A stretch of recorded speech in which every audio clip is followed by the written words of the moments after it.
Alright, YouTube Nation, what's going on? Gil Boogie. Today we're going to take a look at the DN-X1600 mixer. I got this mixer a couple of weeks ago. I've only used it a few times, but so far I'm actually really impressed with the mixer. I really like it a lot. The sound quality is amazing on this mixer. That was like one of the first things I was impressed by, was how fantastic it sounds. The first time I used it at home. I do a little set on Friday nights on a website called musicalforce.net, 7 p.m. Eastern Standard Time, if you guys want to check it out. So the first time I used it was on Musical Force at home with some little speakers, and it sounded good, no big deal. But then the next night, actually, I DJ'd a party, and I had to bring some stuff out. We connected the mixer to some JBL Eons, and I was blown away by the sound quality. It sounded loud, clean, crispy. It sounded amazing. So there you got your power switch, power cord, which is removable, USB-B, which is to control your PC and MIDI options, USB-A, which I guess you can use this for updating the firmware and stuff like that, MIDI output, your fader start 1, 2, 3, 4, your digital output, which is 44.1, 48, or 96K, and in the utility mode you can set that up in the utility mode, the mixer's utility mode. Record out, which is RCA, your master out, which can be XLR or RCA, and then your booth, which is 1/4 inch, effects send, effects return, 1/4 inch, your main mic, which is XLR, and mic 2, which is 1/4 inch, and of course you have your ground over here in the middle. Taking a look at each line, line 1 is strictly a line input, CD1 and CD2.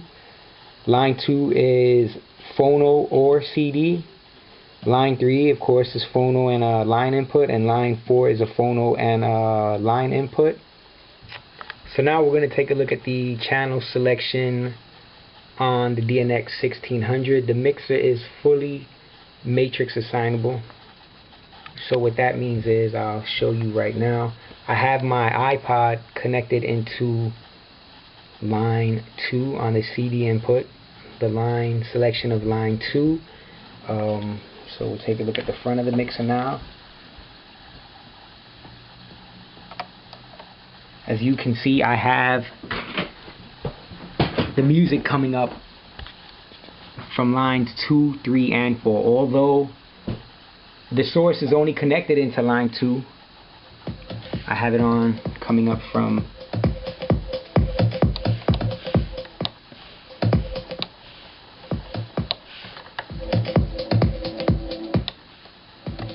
and the reason is because right up here on your line selector, on your channel selector, what you can do is on line 3, I can set the knob to go as it is right now on line 2.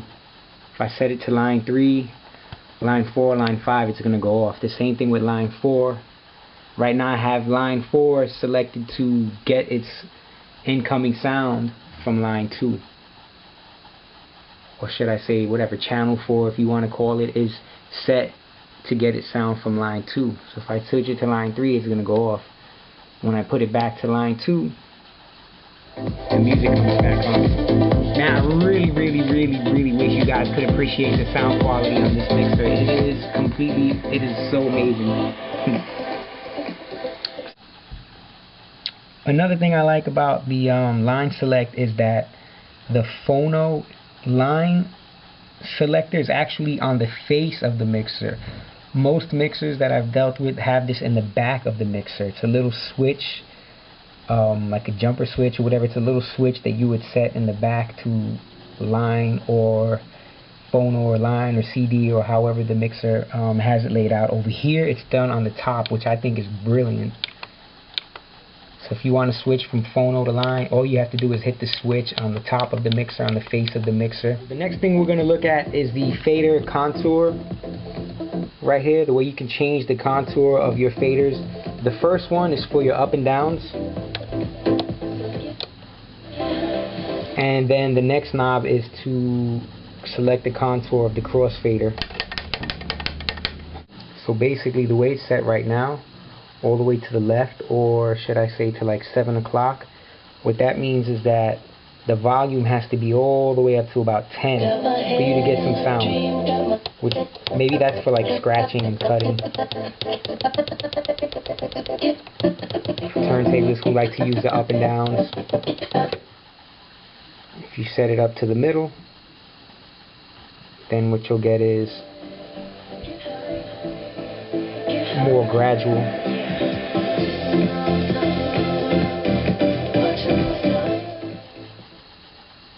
And then if you go all the way to, let's say, 5 o'clock, all the way to the opposite end, the sound will come in right away as soon as you open the connection. It's not going to change at all. Once you turn it on, you're going to hear the sound, and it's going to come up as loud as you have it set. So for mixing purposes, I'll keep it at 12 o'clock. So the crossfader, it's a flex fader. It's a pretty good crossfader. I'm not a turntablist or anything like that. I mean, I like to mess around with the scratching and stuff. I'm not good at it. But it's a really, really good smooth crossfader. You know what I mean? If I could scratch, I probably would like the crossfader. I mean, you can upgrade it. But the fader that it does come with, it's a pretty responsive crossfader. It's, like I said, it's smooth. It glides really nicely. I mean, I guess if you were a turntablist, you might want to upgrade it.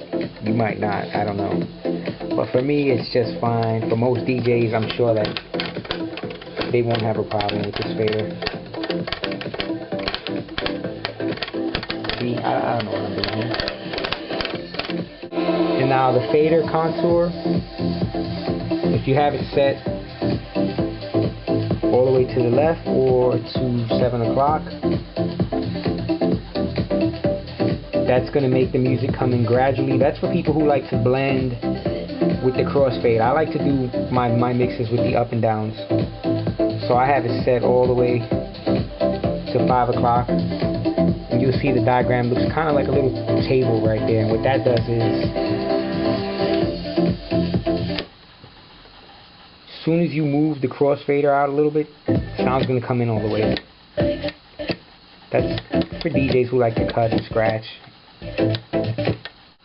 If you like to do your blends using the crossfade, then you'll set your crossfade contour all the way to 7 o'clock position, all the way to the left to the little picture of the X. So then that way your music comes in gradually as you move the crossfade to the center and then over to the other channel.